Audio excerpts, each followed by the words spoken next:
মিষ্টিগুলো মুখটা এইভাবে সব দিতে।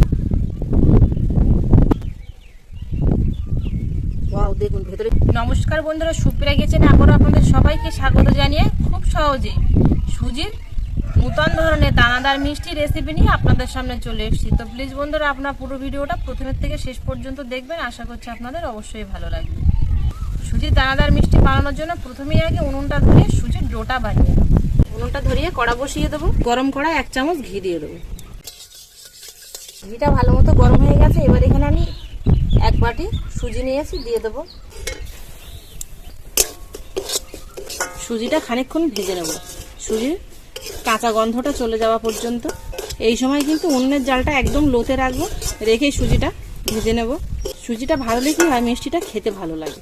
সুজিটা খানিকক্ষণ ভেজে নিয়েছি, সুজির থেকে কাঁচা গন্ধটা কিন্তু আর ছাড়ছে না, সুন্দর একটা গন্ধ ছাড়ছে।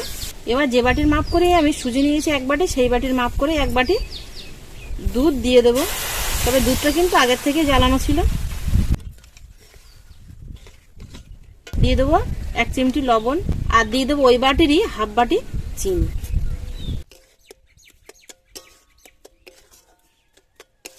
উনুনের জালটা কিন্তু এখনো লোতেই রেখে সুজির ডোটা বানিয়ে নেব। সুজির ডোটা বানিয়ে যে পাত্রে রাখবো সেই পাত্রে হালকা করে মাখিয়ে নেব। তবে আপনারা ঘিয়ের পরিবর্তে সাদা তেলও মাখিয়ে নিতে পারেন।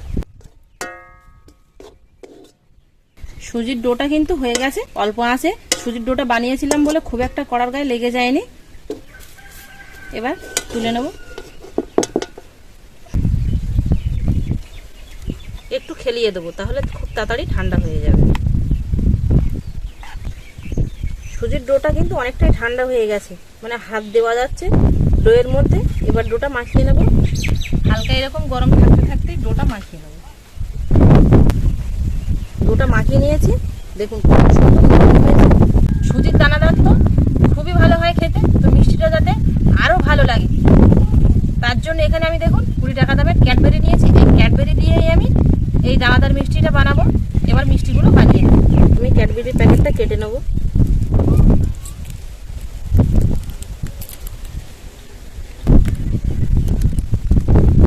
এইভাবে কেটে নিয়েছি। ডোয়ের থেকে এরকম অল্প অল্প করে কেটে নেব। হাতের মধ্যে গোল পাকিয়ে নিয়ে এইভাবে চ্যাপটা করে নিয়ে একটু হালকা করে বাটির আকার দিয়ে নেব।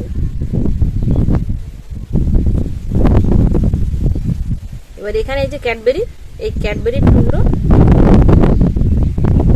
এরকম অল্প করে নিয়ে একটা একটা টুকরো একটার মধ্যে দিয়ে দেবো।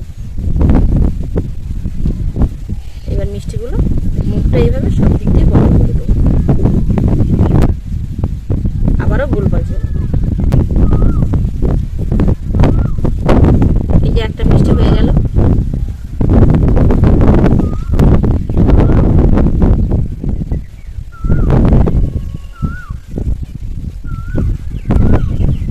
আবারও ক্যাডবেরির এই একটা টুকরো নেব, নিয়ে মাঝখানে বসিয়ে দেবো। এইভাবে সব থেকে মুখগুলো ঠিক একইভাবে বন্ধ করে দেবো।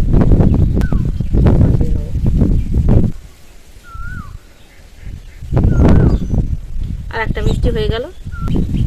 আর একটা ক্যাডবেরির টুকরো এইভাবে কেটে নেব। যা পেপারটা উড়ে গেল হাওয়ায়। এইভাবে বসিয়ে দেবো। খুব নরম হাতে ফুলগুলো পাকাবো, একেবারে যে খুব চাপ দিয়ে পাকাবো সেরকম না।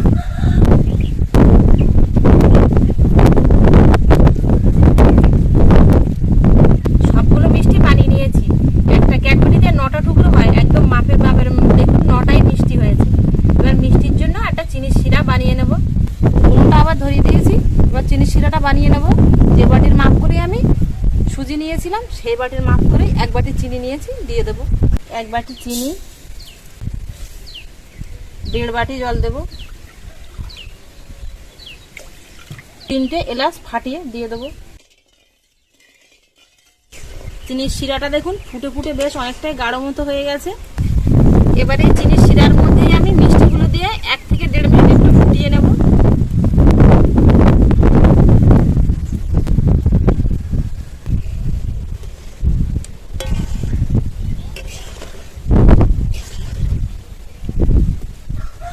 চিনির রসের মধ্যে দিয়ে মিষ্টিগুলো ফুটিয়ে নিয়েছি, 2 মিনিট হয়ে গেছে। এবার মিষ্টিগুলো আলাদা পাত্রে তুলে নেবো। আর মিষ্টিগুলো ফুলে দেখুন কতটা বড় বড় হয়ে গেছে।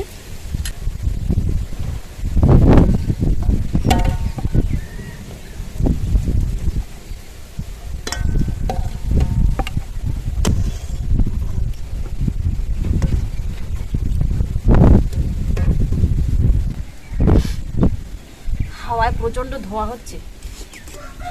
এই চিনির শিরাটা কিন্তু আমি ফেলবো না, এই শিরাটাই আমি জ্বালিয়ে একদম চিনির যে প্রথম অবস্থায় ছিল সেই রকম অবস্থাতেই নিয়ে আসবো।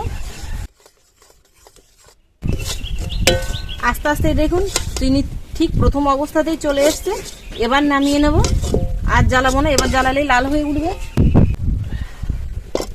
ঠান্ডা হয়ে গেলে এমনি ঝুড়ো হয়ে যাবে। একটু ঠান্ডা হয়ে যাক, তারপরে গুঁড়ো করে।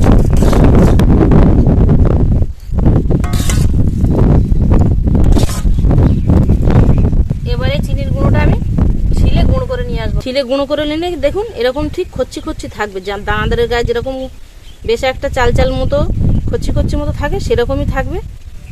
আর মিক্সারে গুঁড়ো করলে কিন্তু একদমই ধুলো হয়ে যাবে চিনির গুঁড়োর মতো। মিষ্টিগুলো চিনির রসে ফুটিয়ে নিয়েছি, এমনি মিষ্টির মধ্যে আঠা আঠা ভাব আছে। এবারে চিনির গুঁড়োর মধ্যে দিয়ে আবার মিষ্টিগুলো একটু মাখিয়ে নেব।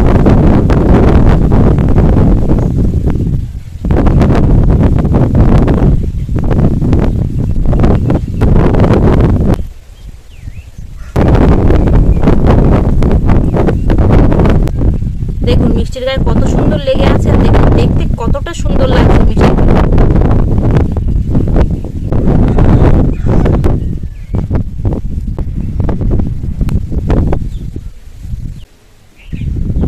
মিষ্টিগুলো শুধু দেখুন বন্ধুরা, দেখতে কতটা সুন্দর লাগছে।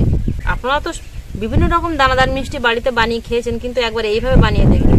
এবার মিষ্টিটা আপনাদের কেটে দেখাবো যে মিষ্টিটা কতটা সুন্দর হয়েছে, ভেতরের ক্যাডবেরিটা কেমন আছে।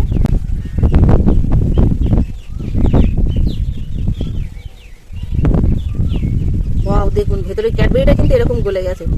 খুব সহজে এরকম মিষ্টিটা ছাড়িয়ে গেল।